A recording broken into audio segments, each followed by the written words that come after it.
Hey y'all, it's David Ducker coming back at you, and today we're going to be talking about GURPS, 3rd edition, revised edition. So I'll break it down chapter by chapter for you.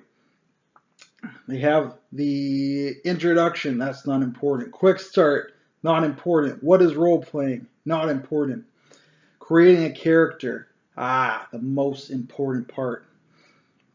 First, they go through your attributes. There are 4 attributes: your strength, dexterity, health, and intelligence. So pretty easy to understand what those 4 are. They range on a scale of 3 to 18. The game is a point buy. And the core mechanic is rolling 3 6-sided dice. You want to roll under your attribute. The average attribute is 10. Because it's 3 6-siders, it's a very steep kind of bell curve. You're very likely to roll between 8 and 12. You're not very likely to roll very much higher, very much lower, although anything can happen. So the game is point buy. So you go through, you expend your points to buy your 4 attributes, however you want them, from 3 to 18. Chapter, let's see, 2. Physical appearance, just how to describe your character, very basic.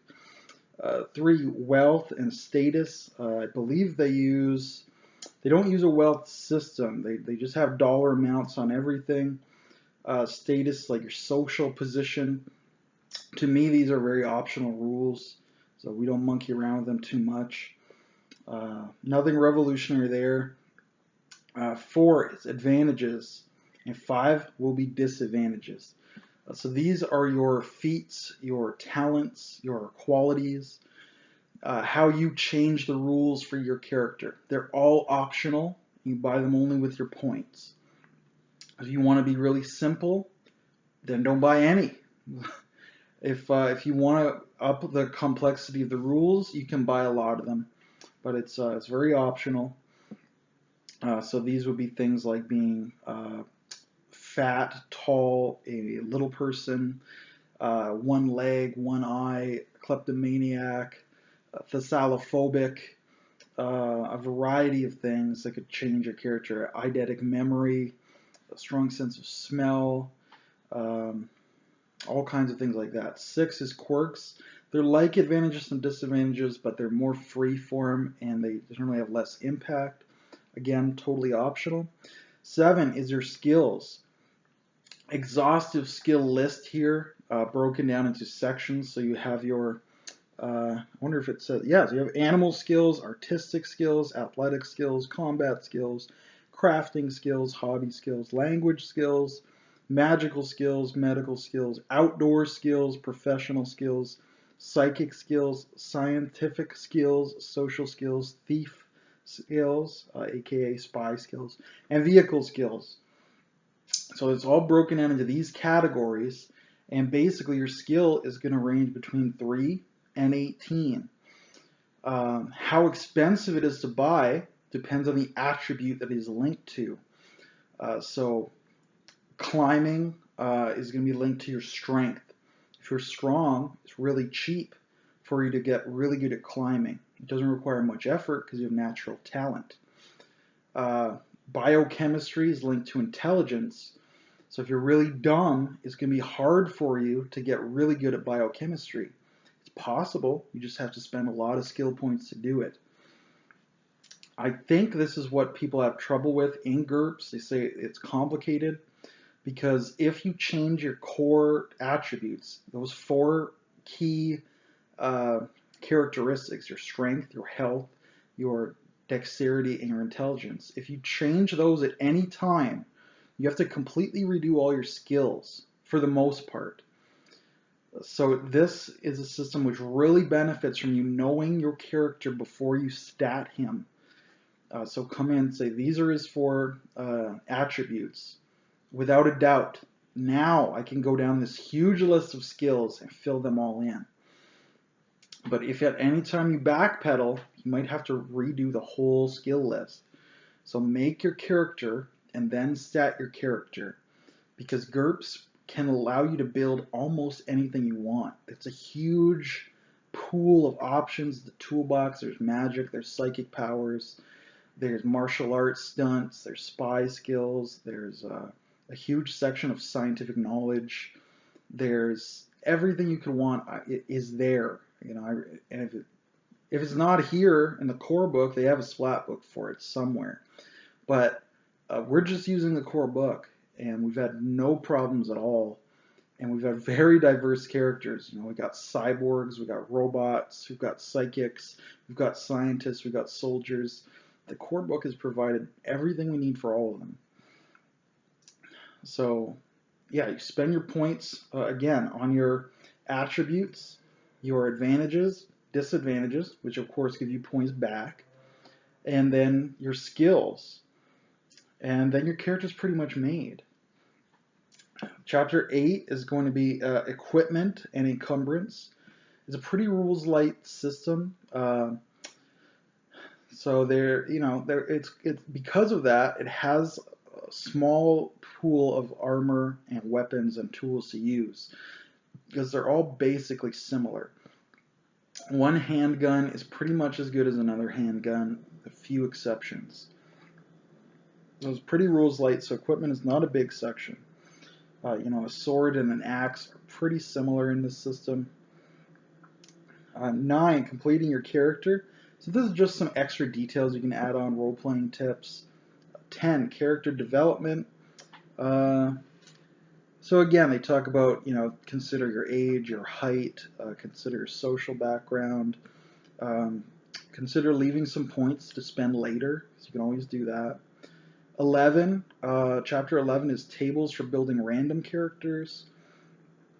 Chapter 12 is success rolls, so it's all about the different mechanics.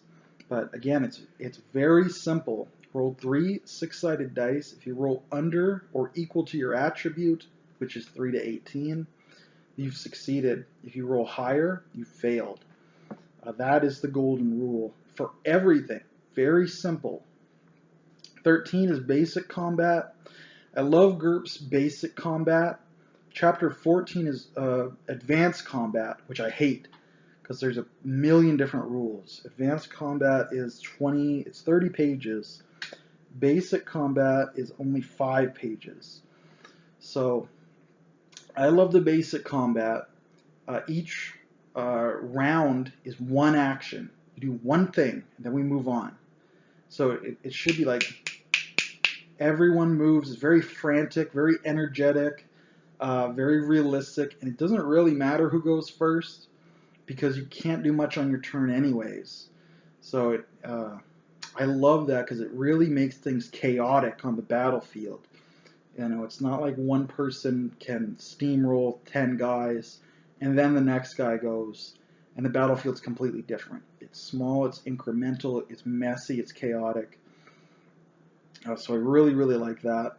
And it's very, very simple. You make your fighting test, which is your skill. It's 3 dice again. If you succeed, you've hit him. And then you I believe you roll damage, and he has his health, which is his hit points. When he gets to 0, he's dead. If he's wearing armor, that gives him damage reduction. So it's very familiar, very simple. You can also roll, if you've been struck, you roll a defense as well. You could parry if you have a weapon, so that's your weapon skill. You could block if you have a shield, which is its own skill. You could try to dodge, which I believe there are certain skills that you can do to boost your dodge up above the base as well. And actions in combat like total defense and so forth. So your ability to hit is entirely dependent on you. So before your turn, you could roll and say, oh, I'm going to hit this turn. I'll roll my damage before it's my turn. And then when the GM gets to me, I say, I have hit for 5 damage against that guy. And that guy could come in and say, well, I try to dodge. And he may or may not dodge. But because you're rolling against yourself rather than a target, you can pre-roll, and it's very quick. You don't have to consult with anyone, even if you do roll on your turn. You can say, I roll against myself, I succeed, here's my damage, there you go. So very, very quick. Again, the turns are quick, the actions to roll them are very quick as well. So I love their basic combat. It's a very simple health point system. I'm not usually huge on health points, but it's so simplistic here that it doesn't cause any problems. Chapter 15, Injuries, Illness, and Fatigue. So this is basically how health points work, what they represent. Fatigue is like health point, but it's non-lethal. Fatigue is what you take when you're trying to do magic or psychic abilities, when you're running for a long time. So that's damage that can knock you out, but probably won't kill you. 16, Mounted and Vehicle Combat. Nice little section there. Again, it's very, very simple. 17, Flight, how to use three-dimensional rules. 18, Animals. They've got this little tiny bestiary. There's not a lot there in the core book, but enough to work with if it's not a monster-heavy game. 19 is Magic. The magic system is very simple, which I like. They go into a fair amount of depth, but I'm not really sold on their magical schools. I would like to see either more or just more powerful or different. It's very, very low powered here. So no major complaints, but I wouldn't personally use it as it is. Obviously, they have lots of splat books too. 20, Psionics, very simple, same core mechanic. They're all skill based, just like magic, just like rocketry. You know, any skill, it's the same. Magic is a skill, psychic power is a skill. So very simple, very easy. The psionics rules I love. We're using them right now in Blue Planet, and it's going swimmingly. You know, this is my #1 rule set for psychic powers that I've seen. Chapter 21, Game Mastering. So I give you about 15-20 pages of GM advice. It's a fair GM section. It's not great, but it's fine. 22 is the game world, how to build your world, basically. So they talk about travel, laws, economics, technology level, governments, religions. It's fairly brief. Again, it's only about 10 pages, but it is useful. 23, how to write a linear adventure is fine. It's only 5 pages. Again, I've seen much better GM sections, but it's good to have. Then in the back there are charts, tables, appendixes. So these condense the rules, put all the tables in one place, which is very handy, good to have, especially if you're photocopying anything. So that pretty much sums up the chapter by chapter breakdown on GURPS 3rd edition by Steve Jackson Games. So what does GURPS do well? It's a generic toolbox. You can build anything. You can do caveman. You can do Greco-Roman adventures, Mayan, Incan, Indian, Japanese, medieval, Roman, Age of Sail, pirates, musketeers, the pulp era, Dick Tracy, the Shadow. You can come through to World War II. You can do a war game, spy game, crime, planetary romance, space opera, military sci-fi. You can do pretty much everything with this core book except superheroes. They have superhero supplements as well. So it's a wonderful rules light generic toolbox that you can really do anything with. The only thing I wouldn't probably use this for is superheroes because it's not in the book, and I don't personally like the magic, so I probably won't use it for that. That's personal bias. It's not really poorly written or anything. It's just not clicking with me compared to some other games I've seen, even like Savage Worlds, but especially like Warhammer. So that's what it does well. What does it do poorly? If you're looking for something ready to play, this is not it. This is a toolbox. This has no world, no setting. You have to build almost everything yourself with this core book. So this will require a lot of writing on your part. It won't require a lot of rules because the rules are very light and most of them should be in here. But that's all it is, a generic toolbox. So I can't find many other complaints with GURPS.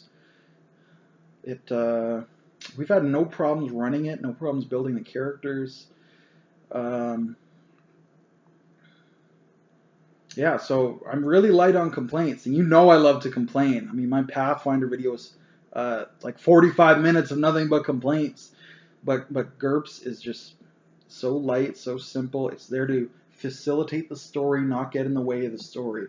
You got a story to tell in a role-playing format, plug GURPS in real quick, and you can get going. So I would give GURPS 3rd edition probably an A. I won't give it an A plus because it doesn't do, in my opinion, magic as well as it could, and it doesn't do superheroes. That's a very minor complaint. No superheroes. Also, it has like no factions, no mass combat, which I like to see. A couple of the rules are a little old school. You know, it's definitely, you can see its roots showing. It's an older system, but an A rating right there. So that's what I got to say about GURPS. Let me know what you think of their 3rd edition. If it's good, if it's bad, leave that in the comments below. And until I see you again, good day and good gaming.